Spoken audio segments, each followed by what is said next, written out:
Alright guys, Fulu coming to you with another video. Sahel coming to you with another video. Um, so, as I reflect on my time here, I realize a couple of things. And one of the things I realize is that, with Islam, there are, I guess you can say, I'm not going to say different schools. I'm not going to say that. What I'll say is that there are,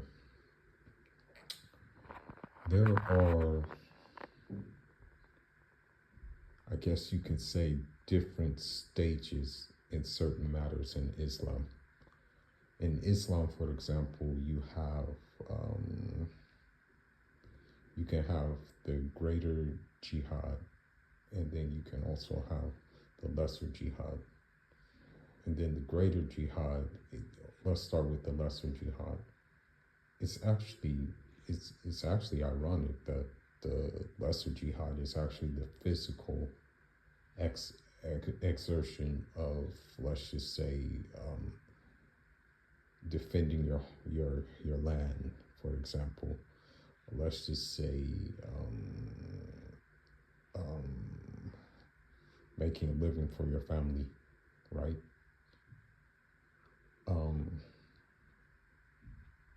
That's like the lesser, the lesser jihad.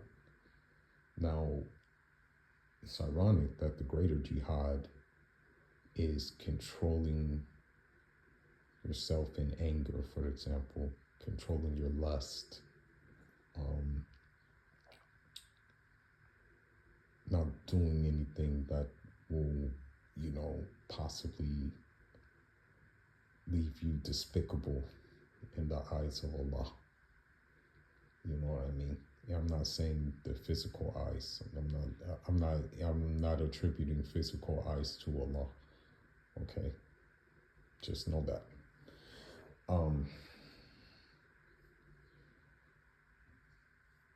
Maybe the greater jihad could be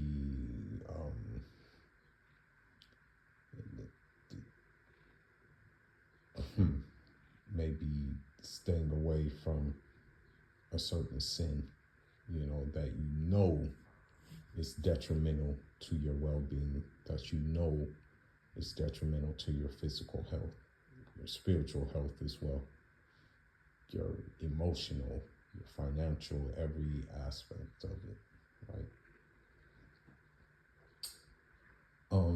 So I was reading in a book about one of the great, I guess you can say, warriors that we had, the great anti-colonial warriors that we had on the African continent, who goes by the name of El-Hajj Umar Futi, Rahimahullah, Radiyallahu An.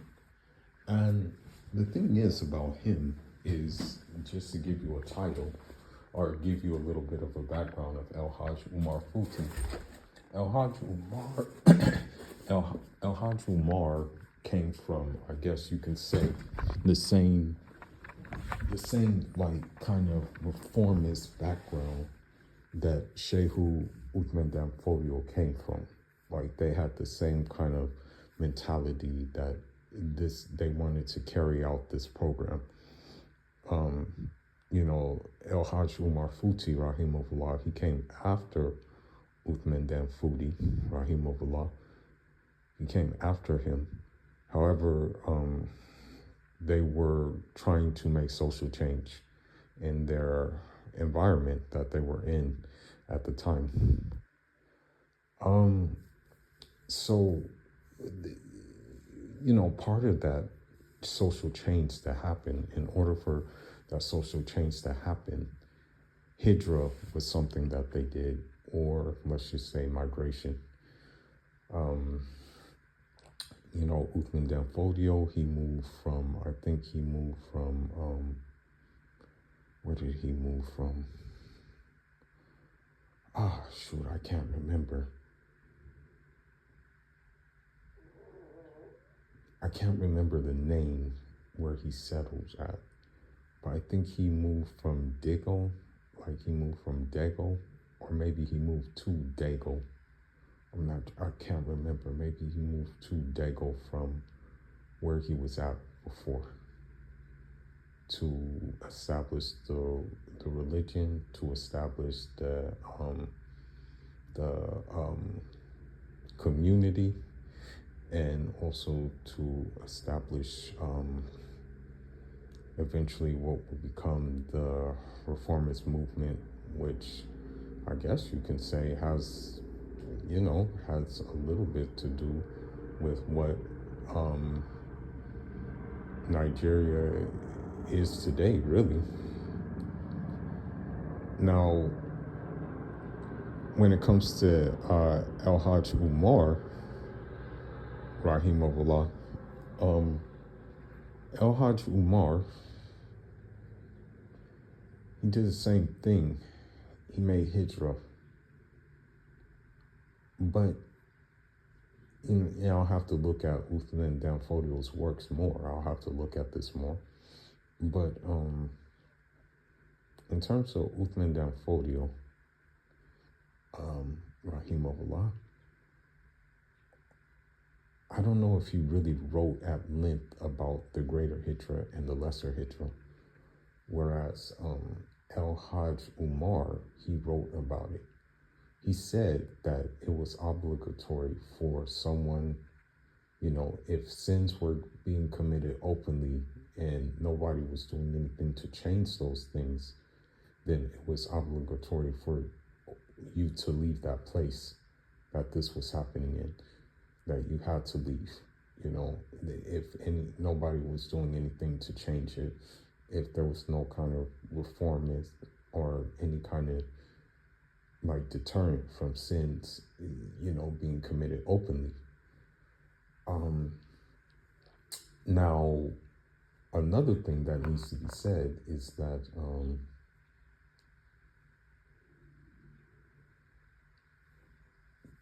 he mentioned the greater hijrah, which he said is obligatory, and it was like an inner hijrah. It was like an inner hijrah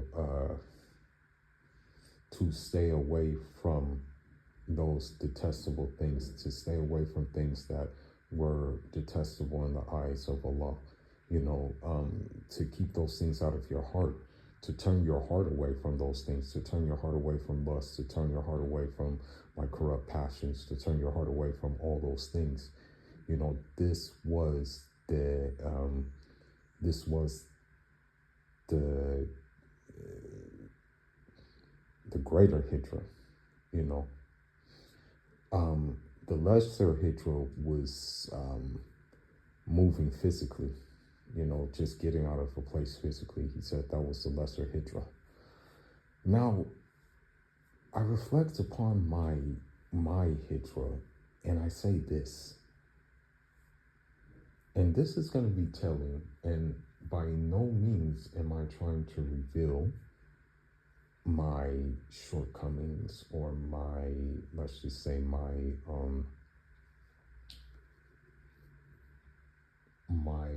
struggles.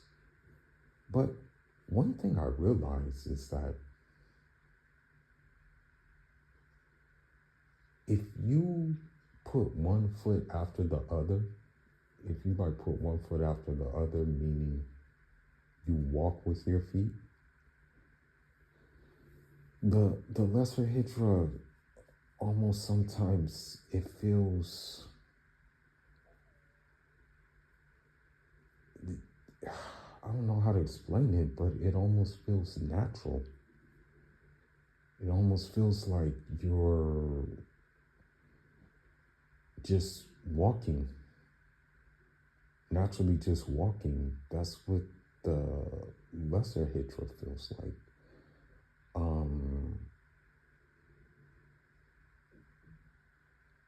Whereas the greater hijrah, once you take the lesser hijrah to a place,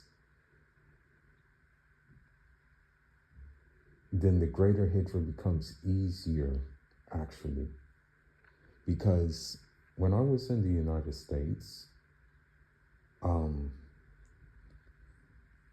the fact of the matter is you were just surrounded, you were just, how should I say it? You were just bombarded with things that you know were not going to do you any good. You were just bombarded with lewd, licentious behavior. You were just bombarded with hookup culture. You were just bombarded with,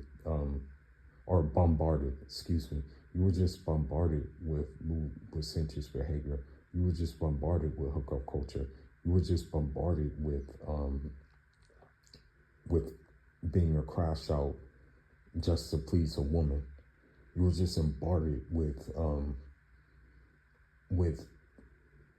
not having respect for yourself, being looked at as a badge of honor. You were just bombarded by basically not having a backbone for yourself. You were just bombarded by being conforming to the status quo. And unfortunately, it became constricting. Unfortunately, it became very difficult for you to take a stance because of all the things that are surrounding you. You were surrounded by an environment that didn't want you to take a stance, basically. You know, that's the whole thing. You were surrounded by people who didn't want you to take a stance.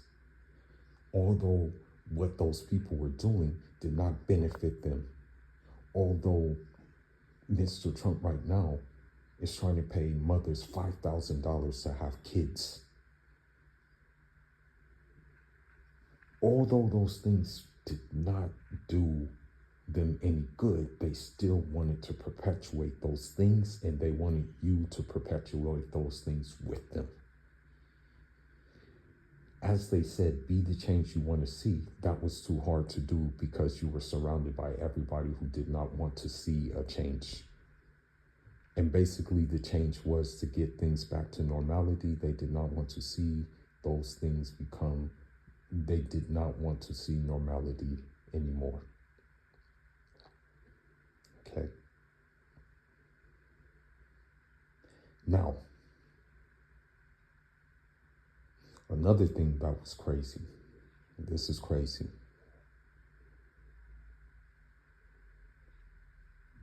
You were called bad names, and I experienced this. Mind you, I experienced this. Wallahi adim, I experienced this.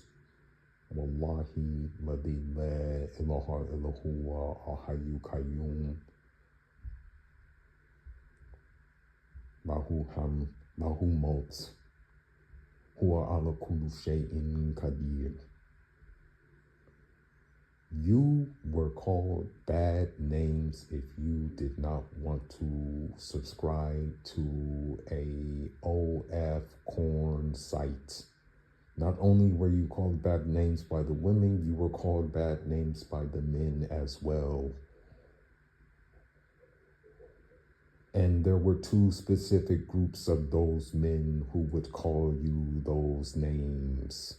One of them is the ones that the Palestinians are fighting right now. I should say our Palestinian brothers are fighting right now.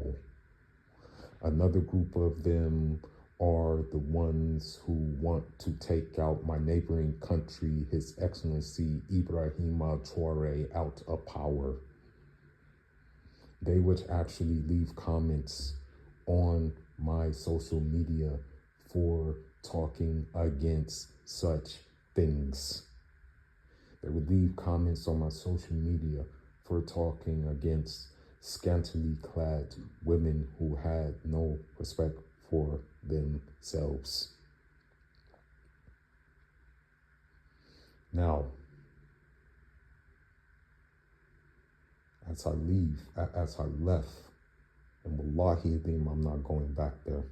Wallahi adim, this is my new home. Russia is my new home.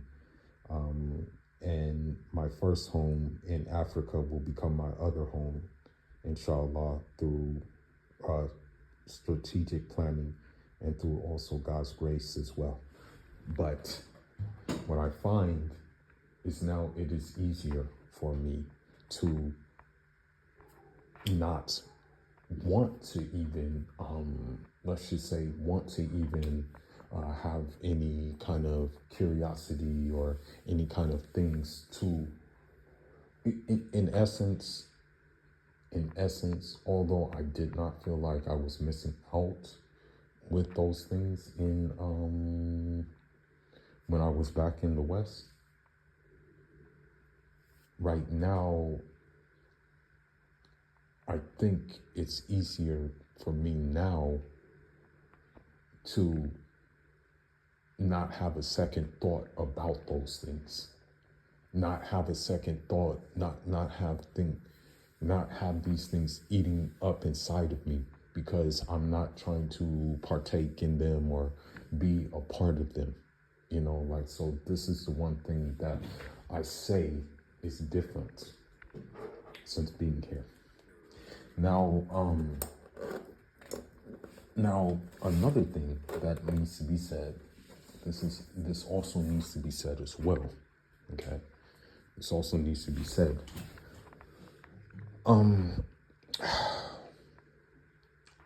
They see your demeanor here. They see your demeanor. What I notice about the passport bros, or what I notice about just, and also passport sis too, I'll call them out. Usually their demeanor when they travel, a lot of the time, is one of entitlement and of one of exceptionalism. Therefore, you know, the locals sense that, you know, they sense these kind of things.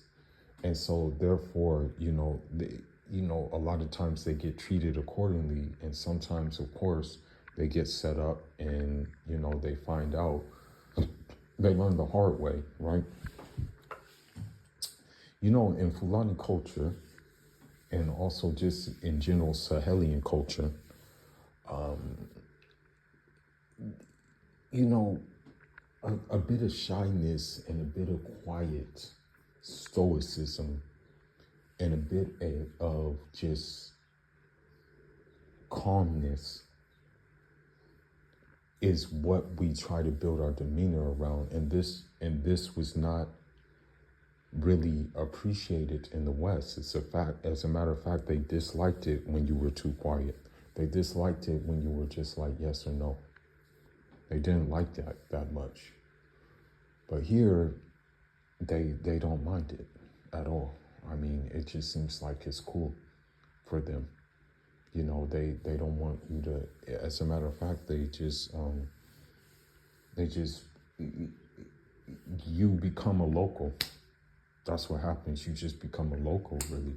And I will say it's happened to me, bro. I will say it's happened to me. One of my acquaintances here, he said, "You see, now you're familiar with Kazan even more. You know, he's like, now you're getting used to Kazan so much." And so, yeah, bro. That's what I want to say about the West, bro. It seemed like two group of people, but it also, unfortunately, was a section of Black Americans too, and a section of Muslims as well, who were having this this mentality about, you know, debauchery and just things that are not working in the West, but that they, in their opinion, believe were working. There's one example, and I'll leave it at this. I'll end on this note. There's this one woman. Yeah, she's a convert. I believe she's a Latin convert. Yeah, she just kept on criticizing men for, you know, going for younger women, and it's like, whoa, the Prophet ﷺ had younger women. The Sahabas had younger women. So Like, in essence, you're hating part of the sunnah. You're hating a sunnah. Um, have you ever thought that maybe the younger woman was attracted to the guy? Like, have you ever thought of that?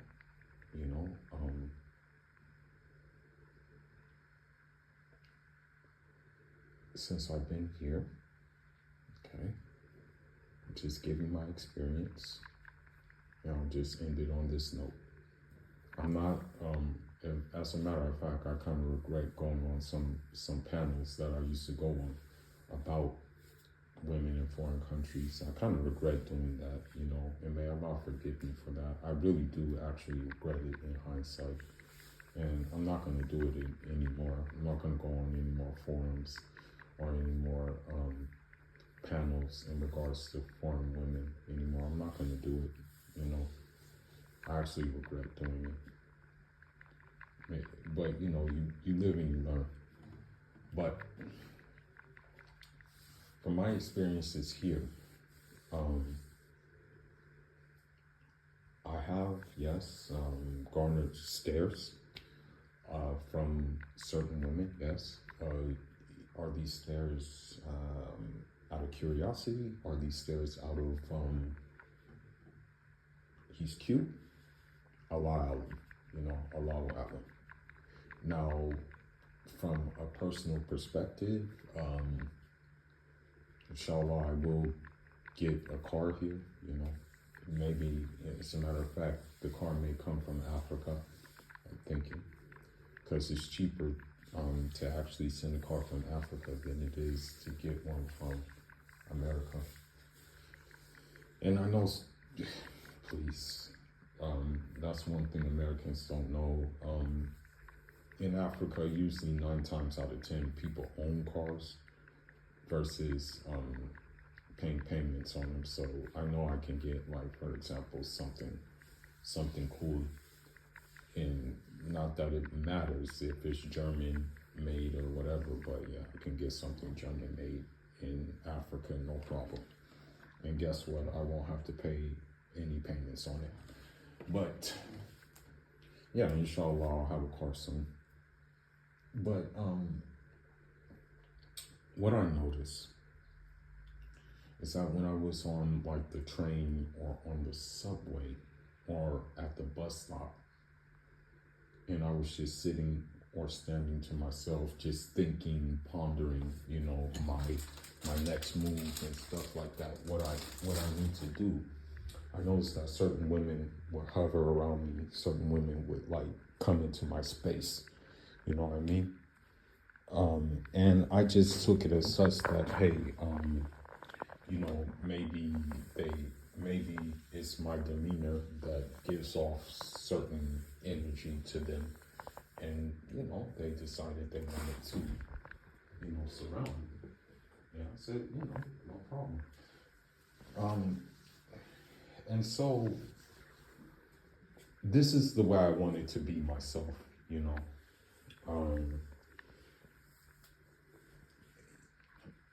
Many of times, and I've seen this in the workplace with work husbands and things like that. Many of times these work husbands, especially, will get out of character in order to, attract the woman that they want.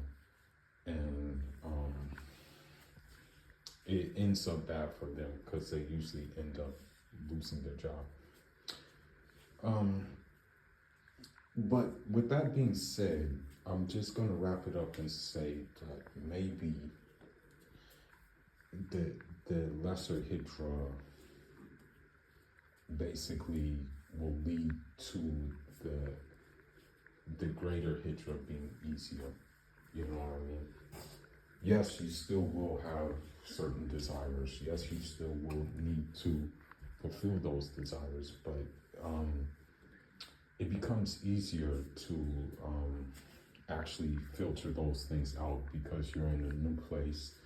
You're in a place where you have to adapt. You're in a place where you have to learn the language. So your mind is not really worried about that. Yeah, you can learn a new language when you're in the States, but still you're surrounded by all those things, And I'm not saying that those things are not here, but they're not as visible. You know, I can be within, like, let's just say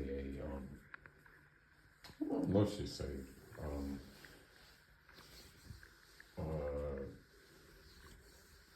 1 mile radius to 5 mile radius, and I won't find someone who is having a OF. Whereas you can be in like a half a mile radius in the States, and there's going to be a teacher with an OF, or even sometimes a cop or a lawyer with an OF, you know. But with that being said, Fuga Sahel signing out to the next one. Inshallah, I'll have some more footage of the you know, the museum in the mosque, and I will also have footage of me going to Bashkir, and also me going to Bulgar as well in the near future. And yeah, just stay tuned. I know my channel is very small, and I think that's done intentionally because YouTube is not like what I'm talking about, and we know who owns YouTube anyway. Sahel signing out. Inshallah.